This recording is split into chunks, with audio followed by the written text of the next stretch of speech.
Right, moving on to like upper schools, GCSEs and taking the exams. Have you got any general advice for the exams that sort of we found whilst doing them?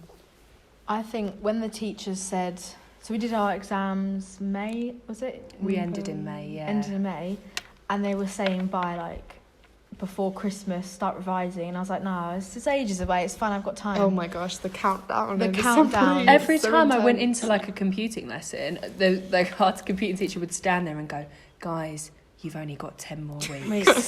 It was stressful.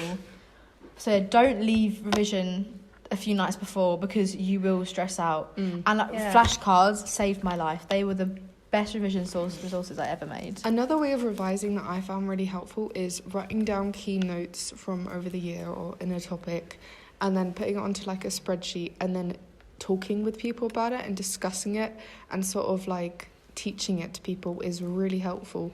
And try not to look at the piece of paper and just see how much you can remember, because sometimes writing out what you can remember takes a while, and I prefer to just talk about it, and it's so much quicker and you can see what people say and they can correct you, and it's quicker and it sort of helps your memory better. So that's something I advise. I think that highlights the different type of learners as well, like with Amelia talking about getting it more from kind of not necessarily photographic memory, but that sort of like visual stimulus. And then I am kind of the same as you, Rach, in that I recorded my voice going through like exam questions. I got this advice from a teacher and going through it, and then I could listen to it in headphones, and I did it, on the way to exams, on the way to school, and it really works for me. It just depends on the way you learn. Yeah, it's very individual again. And I also wanted to say, with the actual exams themselves, this is a bit of a story time. Go on. I think it was the morning of one of my English Lit exams, and I overslept my alarm, and I was nearly late for the exam. But so I don't want anyone to stress if you have woken up, because they will give you extra time at the end. Like the teachers will make sure you get your amount of time, and I ended up doing really well in English Lit, so it didn't affect Little clap. Oh, you. But yeah, I'm so like paranoid, so I always set mine like an hour or so before we had to be there, and then get there like half an hour before. Always try and give yourself time. Like I would say, if you're someone who gets anxious and stressed out, try not to put yourself in a situation where you sort of get really worked up and then you don't feel prepared for it. But teachers are there to help, so coming into like anxiety and stuff like that, I did the opposite. So whilst everyone else was kind of sat around going, oh, we've got ages, I was really starting to set into like panic mode, like very, very early on. And when it got to the Easter holidays, I did kind of reach a breaking point where I was like, this is becoming insane. Like the amount of stuff that I'm trying to fit in. And I was so anxious about my exams. But I think the best kind of thing that someone told me to stop panicking was what my biology teacher told me, which is that GCSEs are essentially a stepping stone.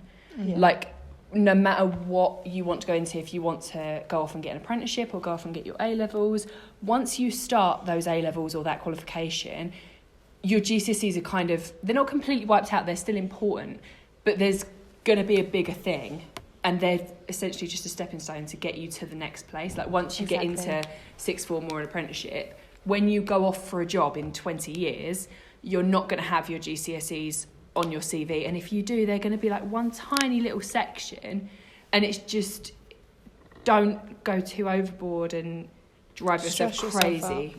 Because it's not worth it in 5 years, 2 years. And I was so burnt out by the end of year 11. Like, I really pushed myself, and I really tried to just do as much as I could, because I felt like I couldn't stand the feeling of regret, and I was like, I need to do my best, otherwise I'm just gonna feel horrible.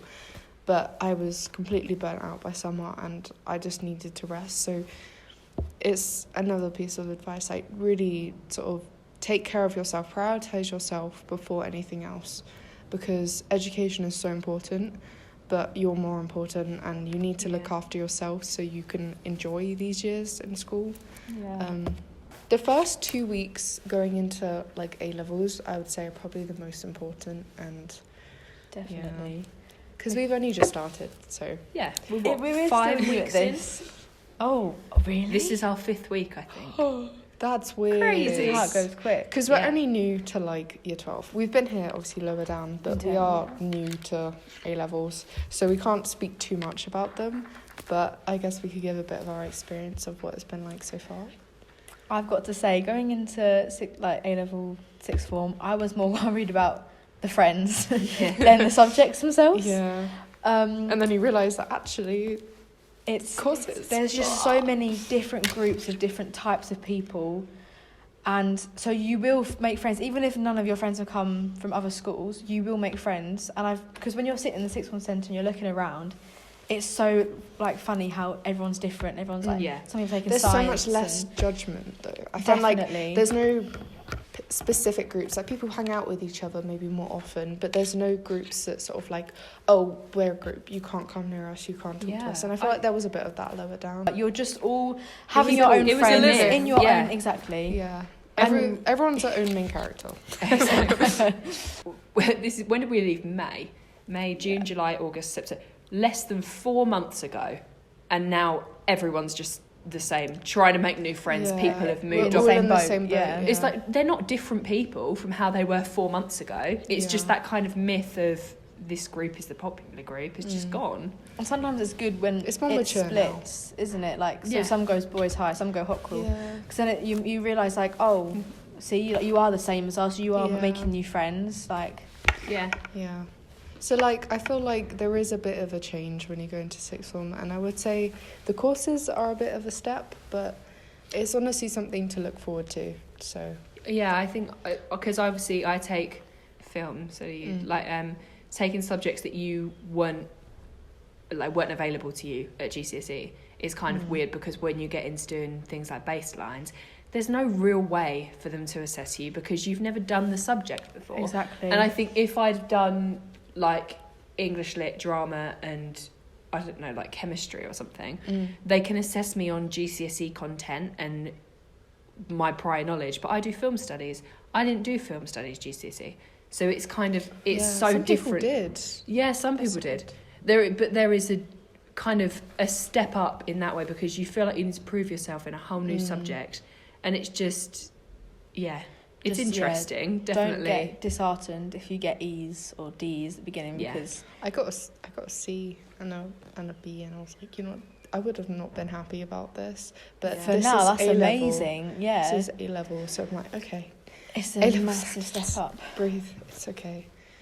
English lit, we are an all girls class. Yeah, which is really funny. My classes are all girls. Yeah, film not all girls. It depends to be like more the creative, more drama. Like sciencey is very boy heavily classes, I think. But exactly. Like if you do computer science and the sciences, maths, economics. Oh, so many people doing biology. I know it's a science school, but like I was kind of shocked about that. It's a huge thing. But that is like a mostly boys class, and then when you get into drama, there's like 4 boys. Yeah. And I think obviously when you go into drama, I have one guy in my art. It's cool though. One. Cool. Yeah, one guy.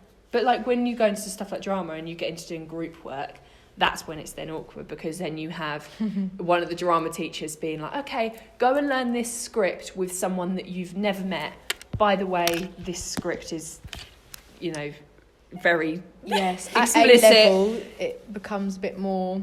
There are some very... language. When you get to drama, you have really explicit plays that you end up performing, and when you get to English, you read very explicit books. Don't be scared about taking new courses, going to GCSEs, the exams, going into A-levels, all of that. Like, there are so many people you can talk to. I'm not sure if this will have a chat bar on it, but you can come up to any of us during school and just ask any questions. We can help as much as any ways you can. We are just students, so I think when it comes to us three as well, is a lot of people would kind of think, I don't really know what to say. I think we're quite opinionated on what subjects we like, what subjects we don't like, and I think definitely we're the people to go to. Definitely. People are actually quite friendly around here. Yes. Also, this is a shout out to Year 7 Drama Club. They were amazing. Year 7 Drama Club. We love you. Miss Morris. Yeah, love. But yeah, thank you for listening, and this is a sign off.